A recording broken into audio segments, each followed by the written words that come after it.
questions.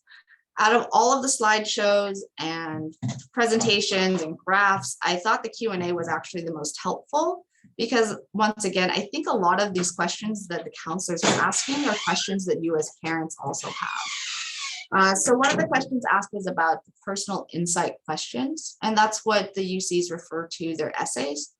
They don't like to call them essays. So someone asked what students should be focusing on in the personal insights. And the reason I put this information on here, which I'm going to let you read, is that these notes are nothing new to the counselors who are working for HS2. These are the sorts of things that we've always been instructing our students to include, not only for UCs, but also for personal statements and supplemental essays for their private schools as well. We always want them to be able to portray what they're doing, why it's important, and what this says about them. And that's a key step that a lot of people are missing in their writing, is that self-reflection. So the style that we're going for and the way we're presenting with students perfectly aligns with what the UC admissions team is saying that they're looking for as well. And that's something that we know that all schools are hoping to get out of these essays. It's not simply for entertainment, it's to add value to whatever the student has been doing through their high school experience, and to make sure that the people who are reading really understand more about their personality, their motivations, their perspectives, and why they're doing what they're doing and how they've grown from it. Oh, I'm sorry, I think there's another question. Is it a good strategy to apply to computer science, then transfer to Bachelor of Science in EECS?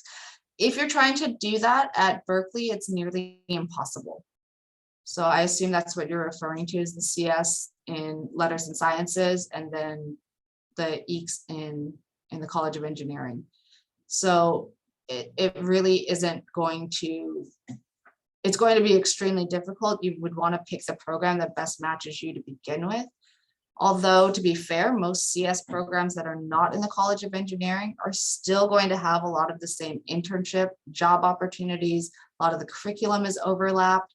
So it's not necessarily that being in the engineering school gives you better job security or a higher, a higher rate of pay whenever you graduate. It's more about the work experiences that you're gaining and how you're utilizing that education while you're in college in order to get a better job once you graduate.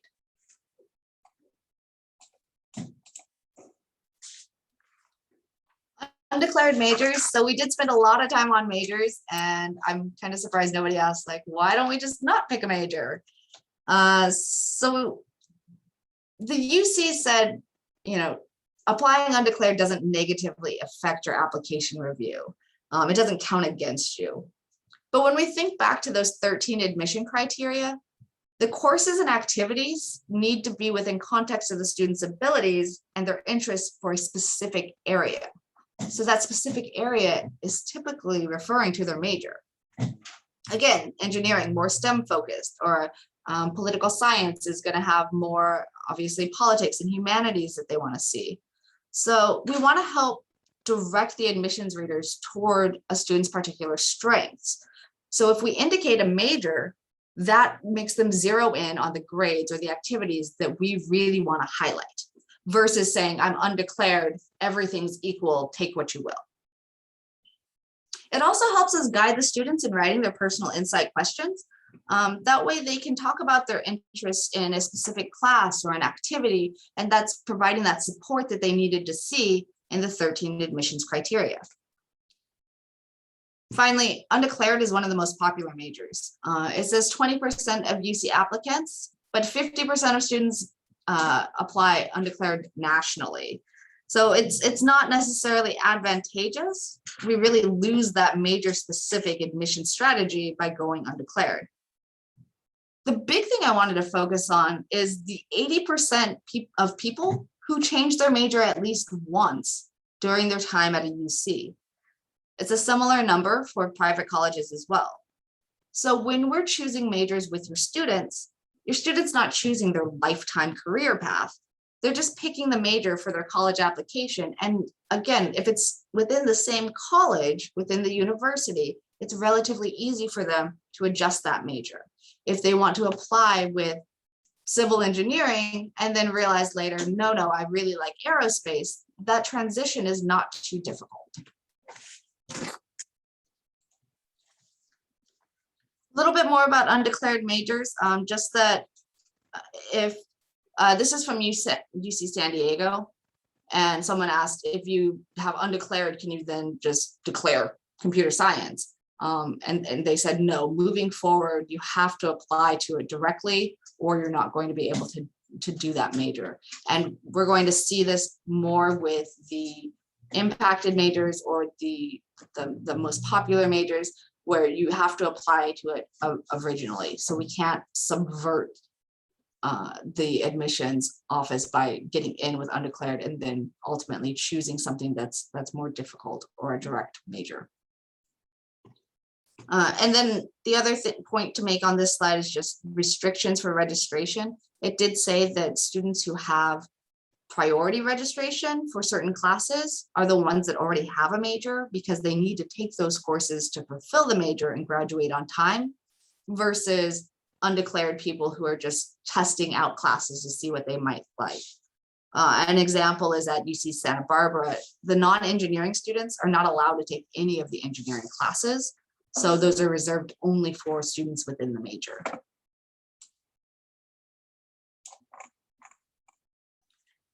So another question, if a student is into STEM and takes mostly STEM related AP courses, like CS, physics, etc., and doesn't take AP English, AP US history, would that negatively impact his or her chance to be admitted to a STEM major? It would negatively impact their overall chance of getting accepted if they're not showing enough academic rigor or the higher weighted uncapped GPA. It shows that they are less motivated to do all of the subjects or to really challenge themselves in areas outside of their comfort zone. That doesn't mean that if they don't do AP English and AP US history that they can't get into a STEM major. It's just you want to show overall that you are a well-rounded academic student. You also want to keep in mind that a lot of colleges that are not UCs that require recommendation letters prefer to see a humanities teacher in an AP subject as well as a STEM teacher in an AP subject. So if you don't take AP English or history, you're forcing your child to then have to submit a recommendation letter from a less challenging course like English 3 or regular US history. If they can handle it, we always recommend it. If a student has a particular struggle and they could potentially get a very low grade in AP English or AP US history, then that's taken on a case-by-case basis and they talk about it with their counselor, and we see if there's some other way to fulfill that requirement and show academic rigor in other ways. These questions didn't really have a specific category. So one of them was double majoring at the UCs. It's definitely possible, and a lot of that depends on how many credits they come in with from their APs and college courses, if they've already taken college courses in high school, and how related the fields are. So obviously the more closely aligned, if you were to double major in mathematics and you were going to and physics, a lot of those courses would overlap, at least at the intro level, and then you would need to take fewer classes overall to graduate on time. You do not indicate a double major on the UC application. It's your primary for consideration and your alternate for consideration. Students don't select a double major until they're actually at the UC campus. And then another question that we hear a lot is whether or not students can easily transfer from one UC to the other. And as it says here on the slide, it's possible, but 90% of their transfers are coming from California community colleges. If 90% are coming from California community colleges, that only leaves 10% for out-of-state, private schools, other UCs, and Cal States. So transferring from one UC to another or a Cal State to a UC is a very daunting task, which is why we do have our seniors apply directly to the UC programs rather than trying to go to a different school and then transfer up. They do have transfer guarantee programs at some of the schools where you can meet certain criteria. But again, most of those were actually designed for students coming from community college.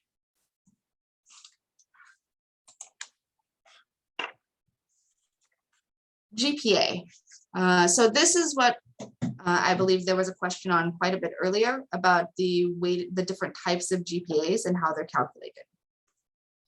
The weighted capped GPA is going to max out at that 8 semesters. So it's only 10th and 11th grade, A through G courses with a maximum of 8 semesters or 4-year-long AP or weighted honors courses. However, they're also calculating a weighted uncapped GPA and looking at that GPA as well. So for example, at the highest end of the 50% for UC Berkeley, the weighted GPA uncapped was a 4.61. And that's what they're posting within their information on the median GPA range. They're not posting the capped one. And then the unweighted GPA, again, that's only from 10th and 11th grade, but unweighted GPA, if you've taken a ton of AP and IB courses, weighted honors, but you've gotten a lot of B's in them, they're going to be able to tell that from the unweighted GPA. You took a lot of rigor, but you weren't the top performer, as opposed to a student who took the same number of weighted courses and has an unweighted GPA of 4.0, meaning that they were a straight A student. In addition to these 3 types of GPAs, they're also going to look at the overall 9 through 12, how many honors, AP, and college courses and IB courses a student has taken in regards to the curriculum. So again, that academic rigor, if 15 are offered and you took 14, even if you took it in 9th grade and 12th grade, overall, how much have you challenged yourself? The GPA is not ever going to include the 9th and 12th grade courses, but that's why we report them on the application so that they can see overall how many points, I guess, they can assign to how hard their classes were. And then the weighted points are only added to the GPA calculation for courses in 10th and 11th grade. So it's still beneficial to take APs and weighted honors courses, if possible, earlier, such as 9th grade, because that's going to add to the rigor, but it won't change the weighted cap GPA, which would only take 10th and 11th grade into consideration. But overall, the more APs or weighted courses you can take, the better off you are, as long as you can get straight A's. So the uncapped GPA, which is another point of comparison, is going to be as high as possible. I'm not sure who asked the question, but please let me know if that cleared it up. And if it didn't, please type another question in the chat.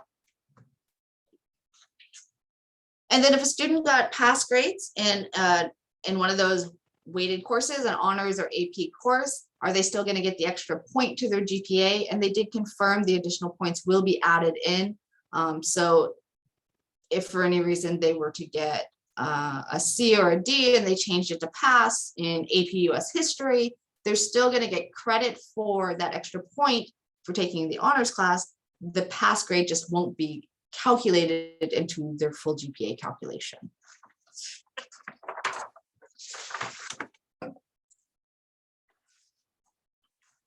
A question that a counselor asked that I've actually heard many times, what's better, dual enrollment or AP? And thankfully their answer was what we've been saying to them all along at HS2, which is they're both good. A lot of times it really comes down to more about what the subject is and how that relates to what the student wants to learn. There's no AP cybersecurity courses. So if that's something your student is interested in, dual enrollment makes more sense. If they wanted to take AP psychology and it's not offered at their school, then just take AP psychology. It doesn't need to be dual enrollment. So it's more about the academic interests they're exploring versus one type over another. And honestly, a lot of our students try both. Our higher achieving students will max out applicable APs in their schedule at their high school. And then we also look for either formal dual enrollment opportunities through the high school, or we just apply to community college for courses during the summer or the winter break. And then the next question was how the community college transferable courses will be weighted.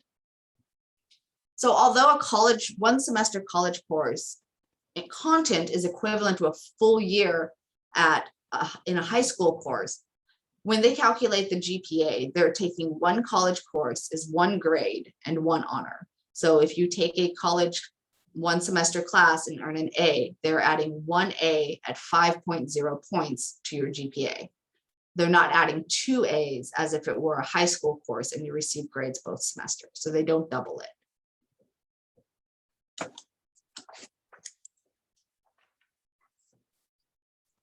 For the activities, somebody was asking, I guess, similar to dual enrollment versus AP, which types of activities are better.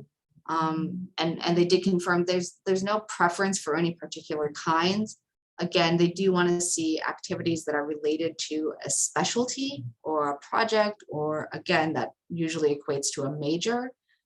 So the more points you get, I guess, would be based on what you're telling them you want to do in your application, and then having credible activities that back that up. And another question that we've heard at HS2 as well, and through the conference, is the middle school achievements. So middle school accomplishments aren't going to be counted. Starting the summer after 8th grade, everything they do from that moment on will go into the college applications. But that's only going to be high school. If a student had a really major accomplishment in middle school, a national, international level award, we will sometimes put that into additional information, but the class spelling bee or even a state level award is not going to be something that we would mention. A lot of students will do something like music from the time they're 4 all the way through high school. And so we will indicate on the application the duration that they've done it, but we won't specifically point out what they did in middle school versus what they did in high school, because we want everything to be just the high school.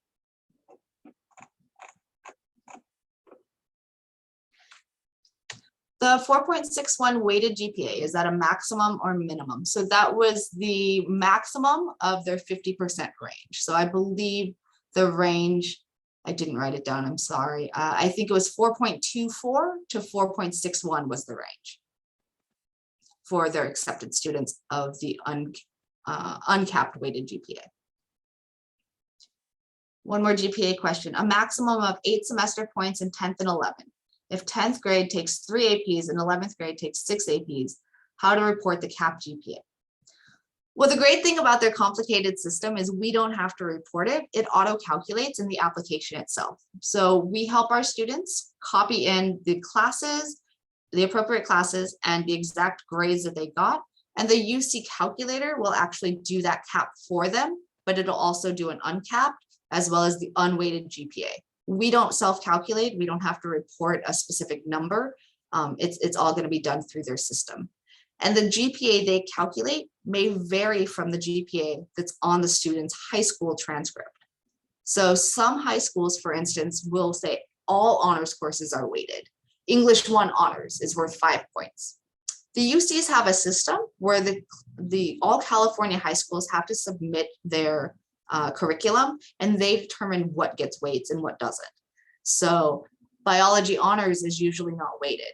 Chemistry honors is generally a weighted course.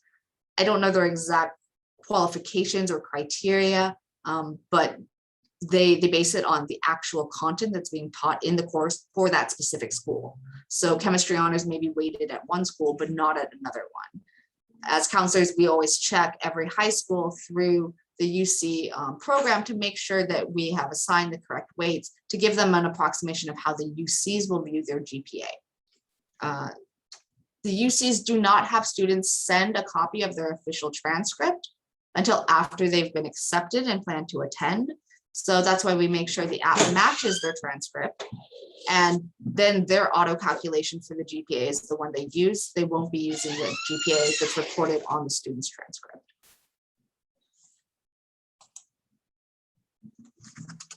If you do want to check your student's GPA, at HS2, we calculate their GPA for them every semester. If you wanted to check your student's GPA, the UC website, I believe, also has a GPA calculator where it'll max it out at the 8 semester points. And the CSUs also have one. It's the same calculator. Okay, next set of questions was about testing. So people are still uncertain if test blind really means blind. And they did reinforce that the person reading the application are never going to see the ACT or SAT. They won't even know if the student submitted the score. They will see their AP exams. If students took SAT subject tests prior to them being eliminated, they will be able to see those. But the ACT, SAT it's like gone. It's omitted completely from the PDF file that they see for this application. So your student not having an SAT or ACT for the UCs is not at a disadvantage in any way for being accepted. For the AP test scores, they do look at those and they consider it as added value. So again, more for credibility. If you were to say, I want to do English major and you had 2s in your AP test scores, they'd be a little concerned. But if you have 5s, that's adding extra value, extra evidence for your major. And so that's kind of the role that the AP test scores play. And then as well, later on, figuring out how many transferable college credits they have and placement into higher level courses. But once again, the AP test scores have not replaced ACT or SAT in terms of importance. AP test scores have never been one of the highest factors for admissions, and they remain one of the lower factors for admissions. The only thing that's bumped above ACT and SAT now that it's gone is the extracurriculars, and the GPA is still the #1 factor.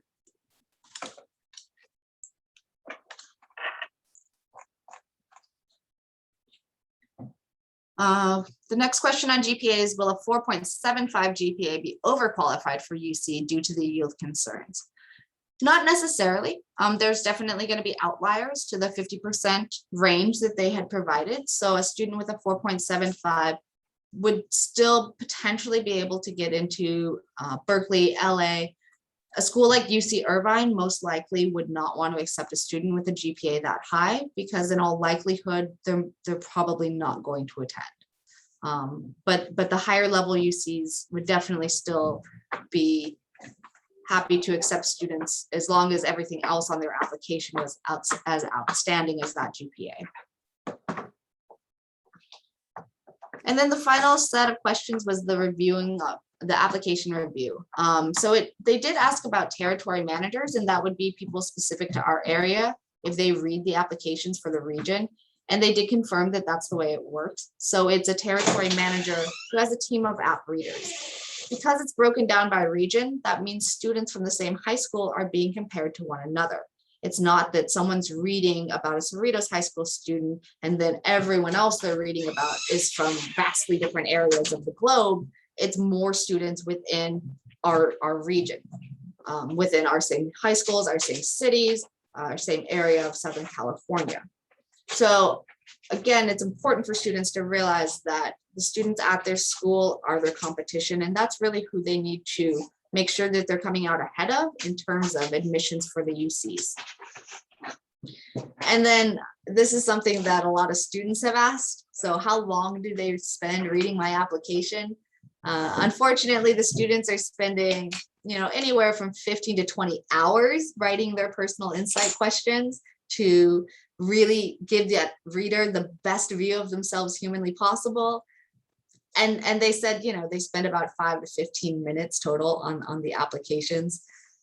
That's why we work so long on personal insight, activity descriptions, the order in which we put their activities. We want it to immediately hit the reader. Hey, this is the big step I did. These are my major accomplishments. This is what I'm most proud of. These are the things that make me me, and really have that stand out. So that as they're skimming through at this rather quick pace, they're being impressed by things that are just jumping off the page. And that's making them read more deeply the other accomplishments, the other experiences that the student has had. And we feel that that's probably one of the reasons our HS2 students are most successful in getting admissions from not just the UCs, but the private schools as well, is just the time and attention we put to the details of crafting an application that's really going to captivate that reader. And hopefully get them closer to the 15 or maybe even 20-minute mark for review versus a more cursory glance through. And then UC Berkeley, which has always been extra when it comes to being holistic, they did chime in and say that they read the applications twice. So I guess you're getting up to a maximum 30 minutes from UC Berkeley, whereas the rest, the max is at 15.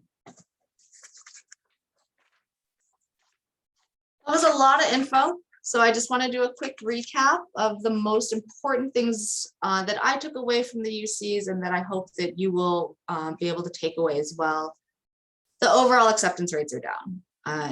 Even if applications are not pre-COVID levels, this application season, they're still probably going to be much higher than they were historically. So acceptance rates are going to continue to be low or potentially even drop slightly lower.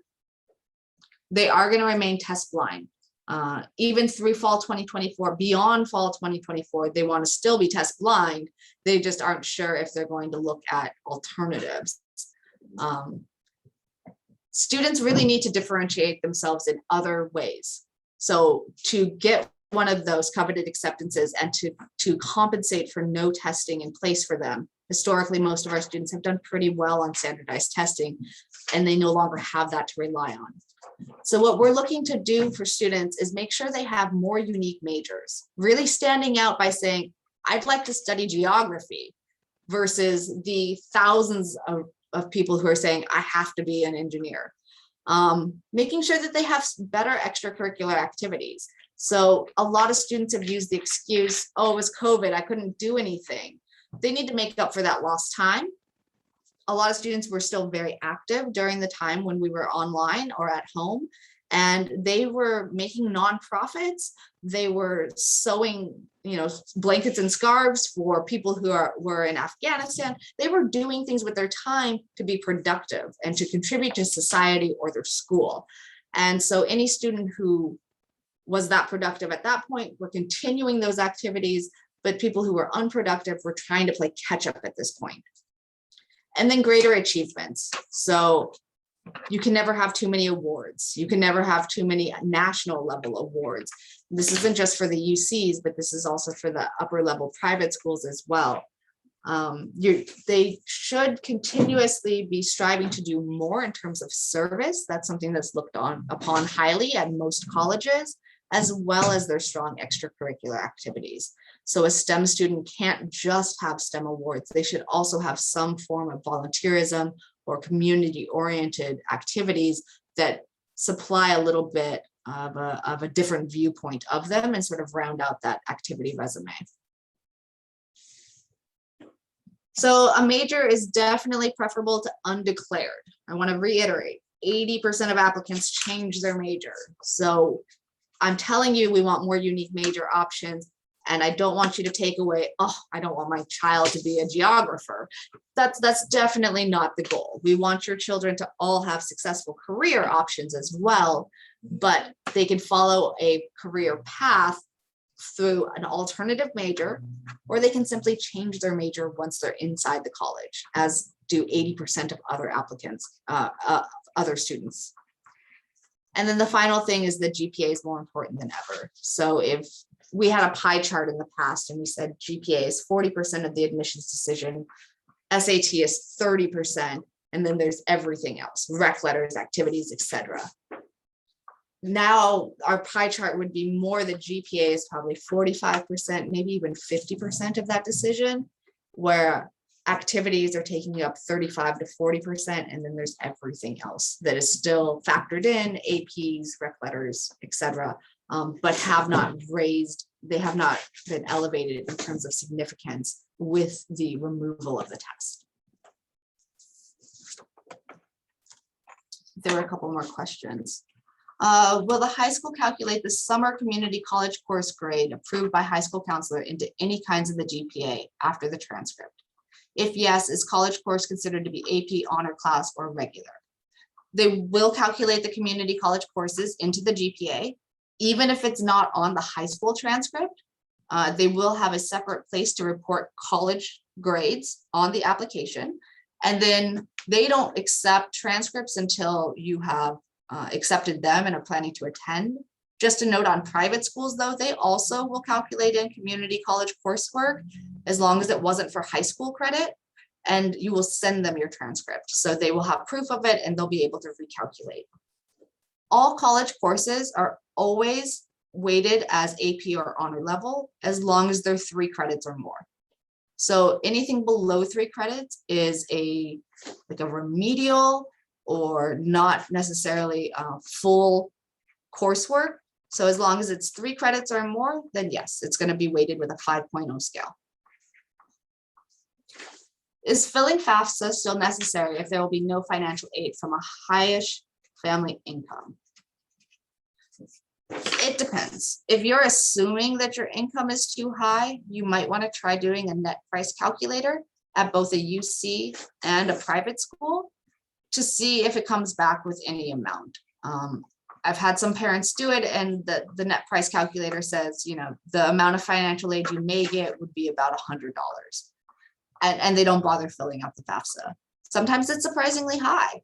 They'll fill it out and they'll find out that they can actually get thousands in aid, which $3,000 is not a huge savings compared to how much the total cost would be over the, you know, each year. But at the same time, it's better than saving nothing. So if you wanted to do something faster and easier than the FAFSA, the net price calculator might be a better way to do it. And then depending on what that yields, then moving into the FAFSA. Just keep in mind that those price calculators are about 70% accurate. They're not 99 to 100. So the number that you actually get from FAFSA can vary from what's on those calculators.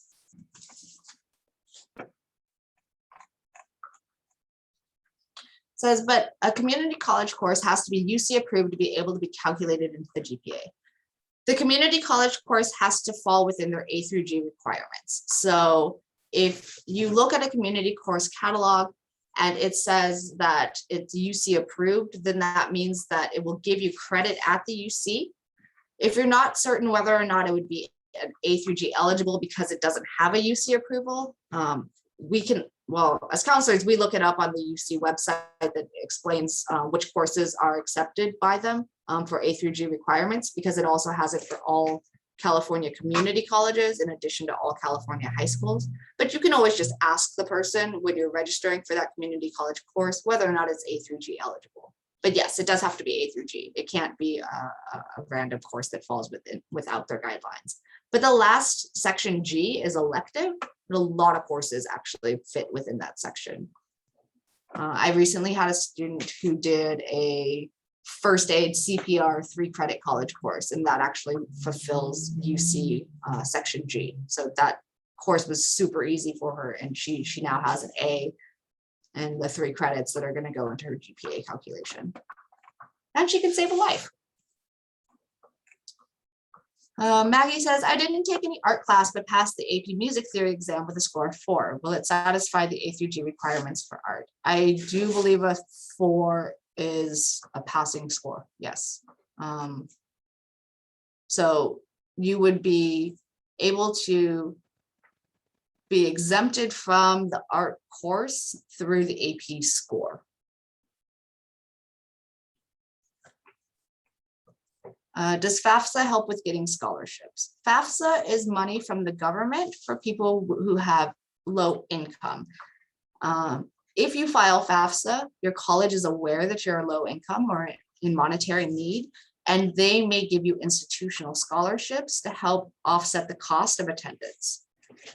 If you're talking about merit scholarships where it's not based on your income, but students are just getting scholarship money for good grades or high achievements, it can be in athletics, arts, etc., or academics, then no, the FAFSA won't help with any sorts of merit aid, only for financial need.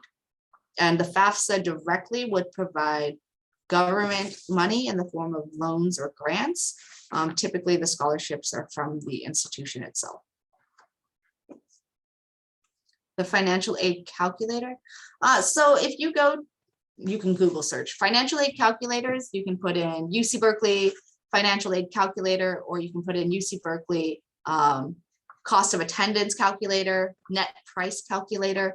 Any of those terms are going to pop up a website, and all the private schools have them as well. And then you simply plug in a few numbers. It's going to be, how much income do you have? Do you own a home? Very basic questions to come up with an estimate for you. If a community college course is CSU transferable only, it won't be calculated into GPA. Not necessarily. If it's CSU transferable, that means CSU will give you credit. But if it's an A through G course, it can still be calculated into your GPA for the UCs. They simply won't give you credit for it when you attend. So it could still impact the overall GPA total though. Next, if geometry is taken in 8th grade, does it count? Yes. So there's a section on the application that specifically asks for 7th and 8th grade math and foreign language courses. So if a student took geometry in 8th grade, that is where they would report it. If they took math 2, they consider that the equivalent. If they didn't take either one of those, then they would have to take it in high school. But yes, they will count it as long as they show it somewhere within 7th through 12th grade. Where can I check whether the community courses belong to A through G requirements or UC approved? So they've changed the name of the website, but it used to be UC Doorways. So that's what I still type into my search bar, and it will take you to the website that you need. UC Doorways. The general psychology 40 hours online course from De Anza College is what we selected and got an A-. Yeah, so when you go to UC Doorways, you'll type in the name of the institution, so De Anza College, and then it's gonna pop up a list of any course or any schools that match that, should only be one. Click on it, and then there's gonna be a listing of all the courses that they offer, and it'll fall into a category, A, B, C, D, F, G. If it doesn't fall within any of the categories, it is not a UC A through G eligible course. And again, if you want to look it up yourself, that's one way to do it, but you can also just contact the community college and ask them if it's A through G. They'll know, because their students also need to be A through G eligible in order to transfer. Algebra 2 was completed in 8th grade, but the school did not have any record of it on the transcript. To remedy that, trigonometry and pre-calc was taken at the community college. With that, will that help? So the student took geometry and algebra 2. If that's what you're saying, then that's fine, because higher level math courses validate any lower level math courses that are missing, except geometry. So UCs have to have that one particular class, but if they are missing algebra 1, algebra 2, pre-calculus, but then they've gone on to take an AP math course, that validates all other math courses that are below it, even without proof on the transcript.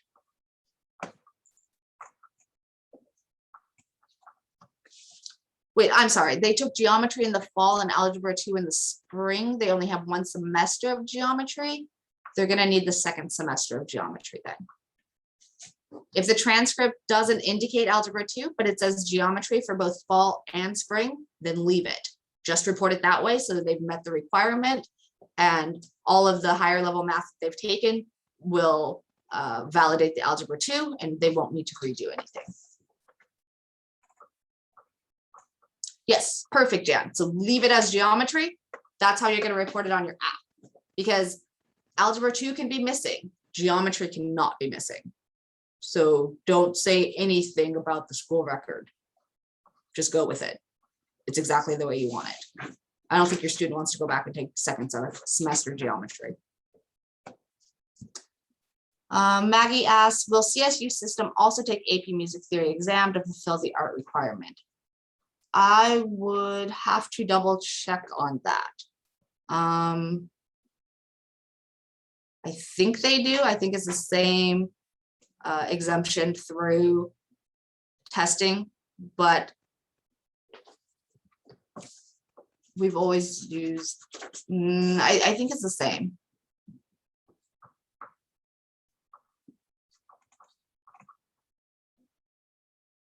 I don't know how to contact you once I double check though. Actually, why don't you leave your contact? Oh, I don't know if you can private chat me. But if you could private chat me, you could tell me how to contact you, and I can double check on that and let you know, Maggie. But I'm pretty sure it does. Okay, I think I got to the end of the questions. So I just wanted to highlight a couple of things that we offer at HS2. So I've been stressing the whole night how GPA is really important, how activities are super important. And obviously, because we understand that and that's what we want our students to really work on, we're not just sending them forth to do that on their own. We also are providing our own in-house opportunities to help them develop in those key areas. The first program that we're offering is our continued partnership with UC Riverside, so that students can take college courses that are UC approved, will provide them the credit, and will be guaranteed to be A through G eligible. So it will help boost their overall GPA. The two that we're offering this fall, one is financial accounting and reporting, and the other is energy and environment. Each semester and summer term, we vary the classes that we're offering. But what's great about UCR is that they're working with us counselors and saying what would benefit your students, what sorts of classes are they most excited about, or what would match with the majors that they're choosing, so that we can make sure our coursework coincides with that. And so right now we have a business, and then the energy and environment is our science, environmental engineering. It applies to chemistry, biology, and even a little bit of data or data science. So it's definitely going to add to the GPA, but it's also adding to the activities at the same time. And so it's a little more efficient than taking a college credit course just to help their GPA and then some other coursework or non-credit coursework in order to show more evidence for their major. Another collaboration we have with UC Riverside is the online cybersecurity certificate course. I mentioned cybersecurity earlier. It's not something that is necessarily prevalent coursework-wise at the high school level. A lot of schools have clubs or competitions for cybersecurity, but if you want cybersecurity lessons or certification, you have to go through a community college program, or as I said, we're offering ours through UCR.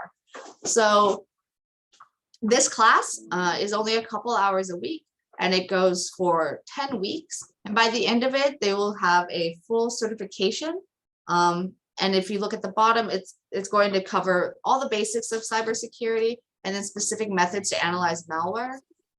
If a student takes this course and then goes on to Cyber Patriots or other competitions, that will enable them to have a jump start on that information so that they could help their team or as an individual through hacking competitions or capture the flag, potentially be able to win state, national, international awards in the long run. So this is a really good introduction to what they need so that they can advance. It won't give them college credits and it won't give them a GPA boost, but it could help lead to those national level awards while giving more credibility to any sort of computer related major. Next is the high school online internship. This is also a certificate program, and it's offered through George Mason University. So the last one we talked about was more for the STEM students. This one is looking at a variety of majors. So the topics are focused on, as you can see at the bottom, qualitative data analysis, methodology framework, data visualization, qualitative research, data collection, and theoretical basis. The great thing about something like this is it's very dynamic with a lot of majors. So whether they're doing something with humanities, social sciences, business, data science, computers and technology, these elements are all incorporated through the research process, and they're coming out with evidence for multiple things. If the student hasn't yet decided on a major, a program like this will support multiple majors while they're still determining what their ultimate passion is. Or if they do have a specific passion, a lot of colleges emphasize interdisciplinary coursework or interdisciplinary majors, interdisciplinary projects. And so this is going to show that in high school, they had a chance to do truly interdisciplinary work and work on specific skills within their areas that they're most interested in. And to get a little more specific, these are the two projects that are currently being offered. One is the data visualization project. And then the other is the Gender, Power, and Politics project, which also is going to incorporate, I believe, some of the data or statistical analysis. This out of the way. And then at the bottom, just to, I guess, apply some credibility, if you haven't heard of George Mason University, It is one of the 131 institutions that are classified as the R1 doctoral universities. So it's very high research activity. Whether or not you are familiar with this school, it is on the East Coast. It's very high level in terms of the research that they produce. And both of the professors running these projects are coming from this university. And so they are teaching and directing research in a way that is going to be very impressive to the colleges when students ultimately apply.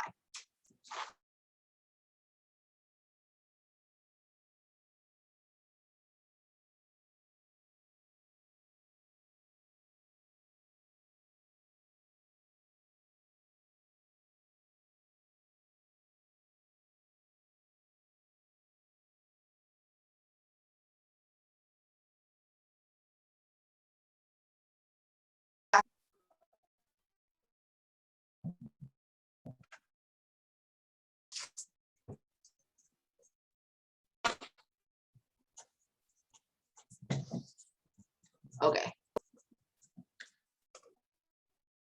Is this considered an internship? The George Mason one? Yes, it would be a research internship. So during the summer, we just finished up our medical research internship. There was also multiple business internships where students could work with nonprofit organizations in multiple countries on different, where they picked a country in a project. So we're helping them even through the limitations due to COVID or social distancing or different policies in place to make sure that they're still building their resumes and having interesting, exciting hands-on experiences to the best of their abilities.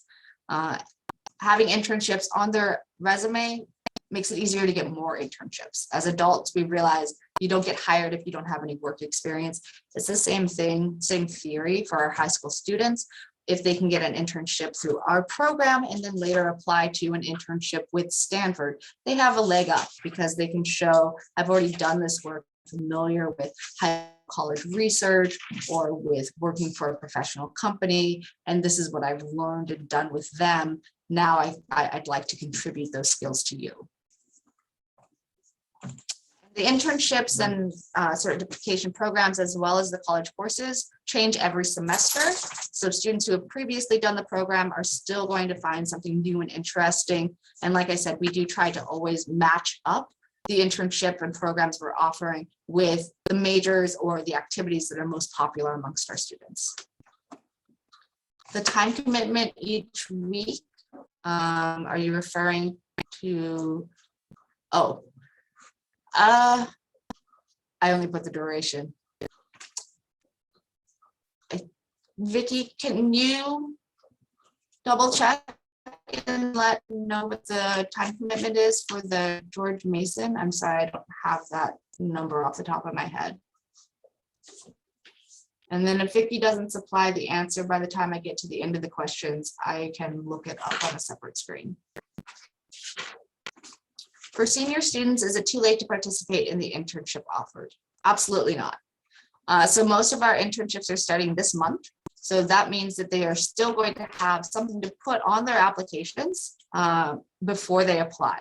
If they're applying early action or early decision, those deadlines are anywhere from October 15th to November 1st. So they'll still already have an entire month of experience under their belt, and they'll indicate on the app that it's going to be an ongoing project. If they're applying for regular decision, they will be done with these internships by Thanksgiving break. And so that will leave them plenty of time to continue writing essays about it, finishing up their research, maybe even submitting for publication and getting that sent in before the regular decision deadlines. If for any reason they don't report it on early or regular, and they still want to know if it counts, or if they want to do one of our spring internships, those still count as well. In April, most students receive, March through April, students receive all their notifications from their colleges. In the event that somebody is waitlisted, or even if they're denied, they can write a letter of appeal. A waitlist would be a letter of continued interest explaining what else they've done and why they still feel they're a good fit for the school. A letter of appeal is saying, hey, you know what, there's other things that I've contributed and I want those to be considered in context of my overall application. So second semester, senior year, Most seniors are very lazy.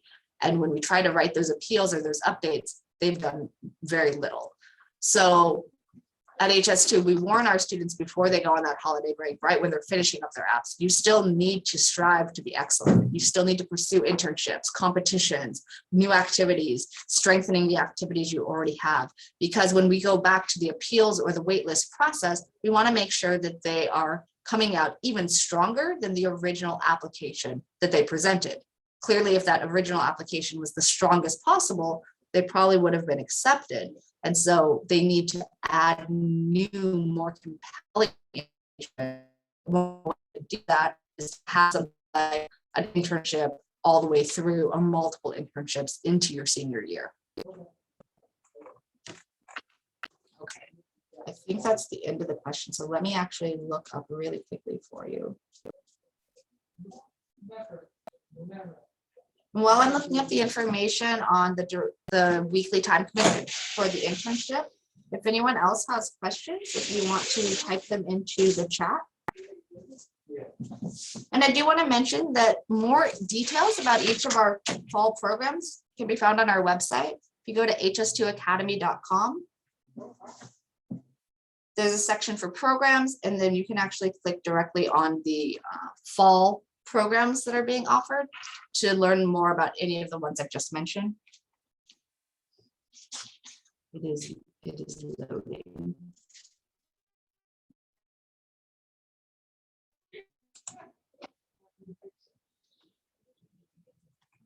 Oh, it looks like there were a couple people who were in the chat instead of the question. Can you please share this PowerPoint? I don't believe that we share the PowerPoints. That would be something you would ask the person who registered you. And then can you repeat about AP English and AP History are important to STEM students? Yes.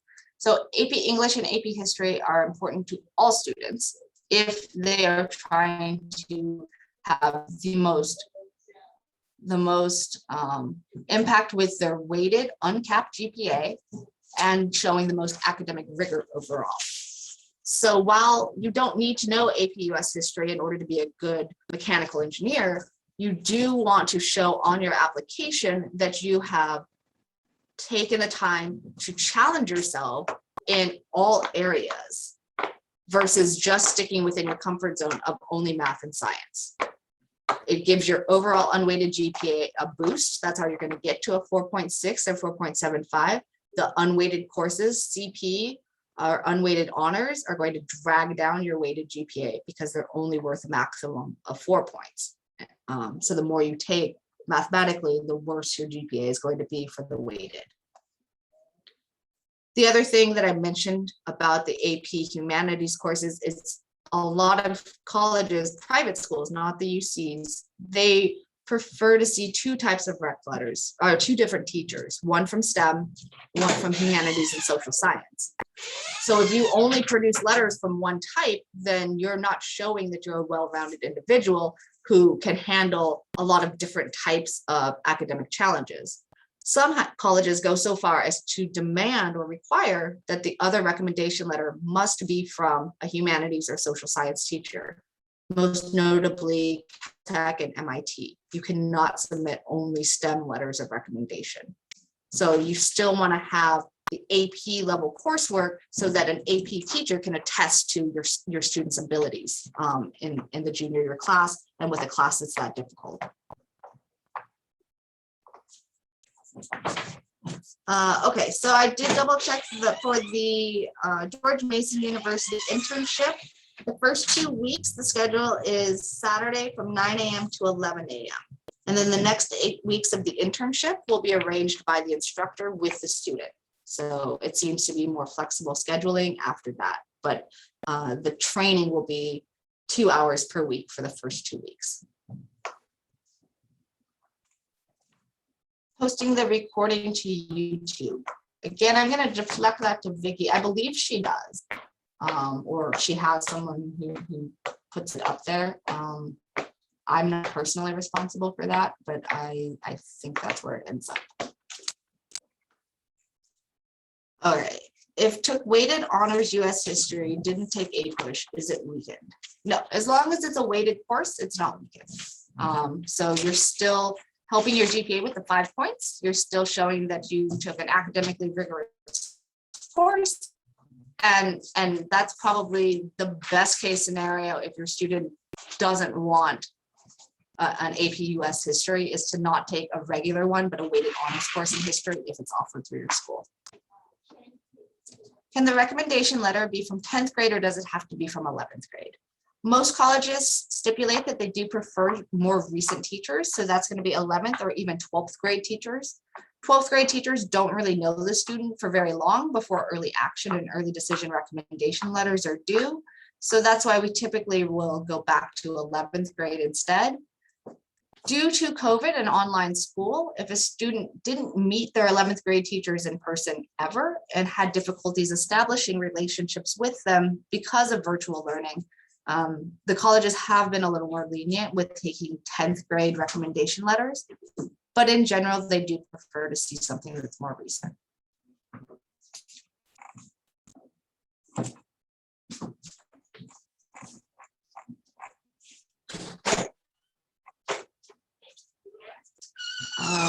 Sorry, wait. The recommendation letter can be obtained from a teacher from 10th grade, not necessarily 11th. Yep, I just answered that from someone else.